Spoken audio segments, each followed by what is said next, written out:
Renovating Retirement with Charlie Jewett. Oh no, I think I'm about to have another episode.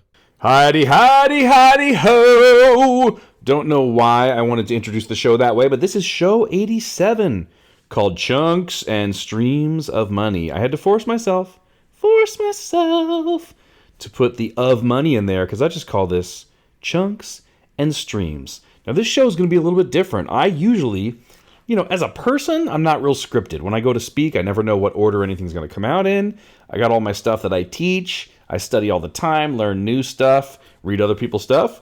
And I don't know what order it's going to come out in. I just feel the room and go with what feels right, making sure I teach a base of certain information I want to get across and then to respond to questions. But when I do my podcast, for some reason, I'm a little more organized. I pick a title. I usually sit down and I write out some bullet points or maybe even a whole script. Who knows? But every now and then, I like to go off the cuff. I like to just wing it. I don't know why, but this particular show, I couldn't make an outline. For some reason, I tried and this is going to have to just be an off-the-cuff, natural, here's what the heck I think kind of a show. Let's talk about the different types of money. When people come to me, I've been doing this for 12 years now. I've seen over 1,000 financial plans. And when people come to me, they have money really in two different places. They've got chunks of money. Those are the accounts that you've saved up, 401ks, IRAs, inheritance, home equity, wherever you've accumulated a pool. I should have called it lakes and streams because those are both, water or whatever. But I call it chunks and streams because I'm me and I break all the rules. So people have money in a place where it's accumulated, or they have money coming in monthly or quarterly or annually. It's usually monthly. So there's income coming in, or they're putting money into 401ks. So the investing that you do on a monthly basis, that's a stream to me. Okay? So what do you do with the chunks and what do you do with the streams? Particularly if you're still working, if you're still saving for retirement. Well, let's talk about chunks first. In the chunk category, dos chunquitos, that's not even proper Spanish, I'm pretty sure. But if there is two categories that chunks could be in, that would be qualified money and non-qualified money. Now let's talk about this. We're going to ignore Roth IRAs because those are, that's actually qualified money, but it's after tax. Everything else, 401ks, 457s, 403bs, IRAs, pensions you can take as a lump sum, all that junk. Those chunks of money are what are called qualified. They're qualified with the IRS, which means you're in a partnership. You've got a business partner, and they vote every year how much of the profits they get to keep and what's left for you. It seems that the portion they're going to take is probably going to go up. That's what David Walker thinks. That's what David McKnight thinks. Douglas Andrew thinks. Patrick Kelly thinks. The guys who wrote Safe Money Millionaire, that's what Charlie Jewett thinks. We think the taxes are probably going to go up. 39.5% for the top federal marginal tax bracket is pretty low compared to history. But qualified money is yet to be taxed money. So your chunks that are in yet to be taxed money are handled a little bit differently than the chunks that are in after-tax money. So what about non-qualified money? Non-qualified money would be money sitting in bank accounts, savings accounts, inheritance that you got, money that you sold. You sold a house and put a bunch of money in the bank, let's say. Non-qualified brokerage accounts or after-tax non-IRA brokerage accounts. Basically, the difference between these two is really in taxes. Does the government get a piece or not? In IRAs and 401ks and all the qualified money, anything you take out is going to be taxed as income. Non-qualified money is yours. All of it is yours. None of it belongs to the IRS. And depending on where you put it, either the gains are taxed or nothing's taxed. So pretend somebody has, $500,000 in an IRA. That's qualified money, chunk. $500,000 in a non-qualified or after-tax brokerage account, chunk number 2. Dose. So let's talk about it.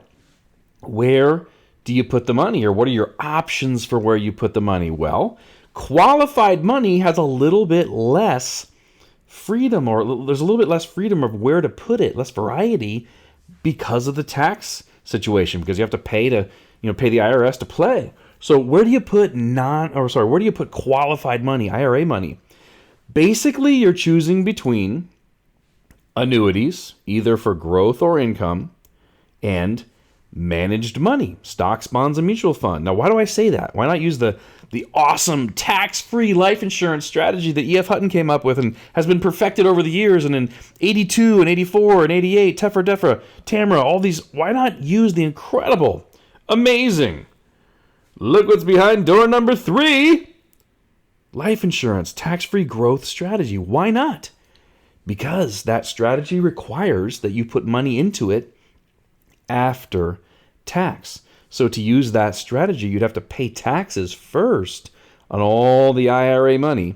And frankly, even if you take it out over 5 years or 6 years or whatever it takes to fund the policy at your age, usually that's a pretty heavy tax hit, and not everybody wants to do that, particularly if you're under 59 and a half. Then you have penalties on top of that. So when we're looking at this chunk in your life, and you know the categories I use, in case, income, increase, all of your money, your entire nest egg, should be divided into those 3 categories where you decide, or you and I decide together, how much should be in case, how much should be in income, and how much should be in increase. But the qualified money, the IRAs, 401ks, 403bs, we don't have the choice really of using life insurance for that, for the most part.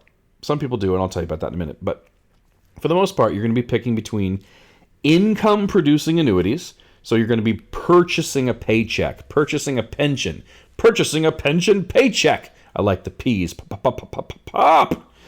Purchasing a pension paycheck. Or if you already have that in place, you already have pensions out the wazooty, pensions out your bleep, right? More income than you would ever need. Then you'd be picking between growth annuities. Remember, there's no fees inside of growth annuities and no losses if you pick the right annuities. No risk, no reward has not been true for 20 to 30 years. You can grow your money incredibly well at 5 or 6%, even up to 6.5% on one of the products. That's the back-tested average.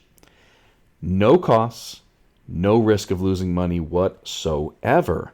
You could do that with qualified money, or you could do managed money. You could hire someone to go gamble for you. There's no reason to say it any other way. I do this. I have a money manager. I have people that work for me and work for my clients and go grow the money, but it's still telling you, it's just paying somebody to gamble for you and try to make smart decisions on what's going to go up, when to get out, when to get in. Those are really the 2 options. Now, non-qualified chunks, chaunchy chunks. Non-qualified money has all the options in the world. You can do anything you want to with it. You can put it into real estate or goats or boats or toast. I don't think toast is an investment, but you can buy annuities, you can do managed money, and you can do tax-free rich man's Roth IRA with no limitations, tax-free growth inside of life insurance with a minimum death benefit, maximum funded with minimum commissions, which no one in the country is doing except for me right now. And the people I've trained. That'll increase your returns by 1 or 2%. Nice. Those contracts are averaging 8.2% tax-free. After fees, you're probably netting 6.5 to 7 completely tax-free with no losses. Awesome sauce. I love that. So, with non-qualified money, you have all the options in the world. So the number one thing to look at here with chunks and streams is when you're looking at your portfolio, or when I'm looking at your portfolio, I'm looking at the chunks of money saying, what are the options for this person? If we're going to chop up your money into in-case, income, increase, which money? So let's say we come up with, you need $400,000 to put into income-producing annuities. You need to spend $400,000 to buy the paycheck that you want. It's not an investment. It's like buying a car. Cars are terrible investments, but you buy them because they give you something you value, the ability to get around. You don't buy annuities, at least not income annuities, as an investment. You buy it because you value something, and that's getting a paycheck, having a money tree where $3,000 shows up every month. You spend it all at Nordstrom's, and it shows up again. Oh my gosh, you spend it all at Neiman Marcus, and it shows up again. What is going on? It's a money tree. Money shows up, you spend it. Money shows up, Oh, CNBC just told me, newsflash, the Trump run-up is over. The market finally crashed. Everybody's down 50%. But not your annuity paycheck. Your annuity paycheck comes in like clockwork. You can go back to Neiman Marcus and Nordstrom's and get that dress or those pants or those shoes or that belt that was making you drool. Go back and get it because your money tree is going to kick out a paycheck no matter what happens. Nice. We love pension paychecks. They're called annuities. Thank you, folks. If you've heard anybody say, I hate annuities and you should too, you know instantaneously that that's a fool and someone you should never ever listen to and run away from. What if someone said, I hate screwdrivers and you should too? Should I let that person build my house who's picked one tool to hate? No way. What if you went to a nutritionist and they said, I hate protein and you should too? Should you listen to that nutritionist? Or should you throw them out with the garbage where they belong? Yes, you should throw them out with the garbage where them and their advice belong. Nobody should ever say, I hate annuities, or I hate stocks, or I hate the bank, or I hate screwdrivers, I hate protein, I hate pillows. Anyone making any statement like that, you know instantaneously has a problem in their thinking that's there on purpose to steer you into something else that makes them more money. Boom. I said it. I'd drop the mic if I could, but I'd break it. And it's expensive, Mike. It's expensive.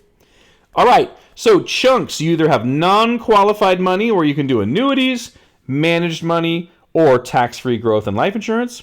Or you have qualified money where you can do just growth annuities or income annuities, you have some type of annuity, or managed money, but really not life insurance unless you want to take the money out, pay taxes, and then buy life insurance. And dun, dun, dun, dun, this brings me to a thing I need to tell you. The only time that I suggest or recommend that people take qualified money and use it to buy life insurance or put into a life insurance strategy is when they're a B planning family. Go back to the early years, the dark ages of renovating retirement, which is 8 months ago, 9 months ago. But go back to A planning versus B planning families. A planning families, they need the money in their IRAs, 401ks, the money they've saved. They need their nest egg to feed them. They need it to give off income. B planning families say, no, Charlie, I have so many pensions and so much income, I don't even know what to do. The money in my IRAs, the money in my 401ks, that can just be for an inheritance. I don't need it for income. Those are people. There are people out there like that. I've got a friend with a pension for $10,500 a month before Social Security. I just met somebody recently who's got $205,000 a year coming in from pensions. They don't need income. The assets they've saved, B planning families, are saying the assets that we have saved up are just for inheritance. We do not need them for income. Well, if you have money inside of IRAs, 401ks, 403bs, 457s, and you do not need it for income, everybody agrees. Now, financial planners are like beta fish. You jerk, you jerk, you jerk, you jerk. We hate each other. We fight and fight and fight, and everybody's got a different opinion on something. That's why I say you got to find the truth. You got to have a windshield. You got to find the truth. Forget these stupid opinions. But financial planners fight about just about everything, except for one thing. If you're going to leave money behind as an inheritance, the best tool is life insurance. Why? Why, Charlie? Why? Because life insurance gets bigger when you die, meaning you put in a certain amount of money, and they leave you 2, 3, 4, 5 times that much money to your family. That's nice. Yay, awesome sauce. And it transfers completely income tax-free. Whether it's estate tax-free, has to do with the estate tax exemptions and blah, blah, blah, blah, your net worth. But it transfers income tax-free. So if somebody has money in IRAs and 401ks or some type of qualified money, that they don't need while they're alive, then yes, we're going to go ahead and turn that into a stream of income from an annuity and buy life insurance or whatever it is. There's going to be some strategy. But in general, for most of you, because most people are planning families, they need the money in their life to kick off retirement income. That's why they saved, and they need it. Qualified money, you're going to go into annuities or managed money. However, non-qualified money, those chunks, can go into managed money or annuities or tax-free growth and distributions from life insurance. Now, part dos of the podcast, that's 2 for those of you who are no Spanish at all. Part 2 is about streams. La. I don't know why I want to sing the word la when I hear of streams, but I just think of an elf with a piccolo and maybe an egg salad sandwich and someone massaging me while sitting on a blanket by a wonderful stream. I can't make stream noises, but I would if I could try. So I'll make the sound of a butterfly. That's about what they sound like to me. Okay. So, streams of money. This is what people are saving. Streams of money are generally going into 401ks or 403bs or 457s, being sucked right out of your paycheck, or you're getting the money and then putting it into an IRA and taking a distribution, or you're getting the money and buying life insurance, or putting money in the bank, or putting money into blah, blah, blah, blah, blah, whatever. But basically, streams of money, I'm always going to suggest or teach you about putting them in the same place. Why?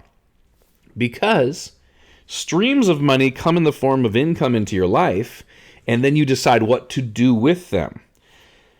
And basically, if you think taxes are going to go up, you really should be putting them in only one place, which is after-tax, tax-free strategies. Yes, you can use a Roth IRA. However, once you put it into the Roth IRA, you have to wait 5 years to get the money back. You got to, you're limited to $6,000 or $6,500 or whatever the heck it is right now. You can't really do a whole lot with it. So most people use, managed money. They use mutual funds, which is a terrible idea.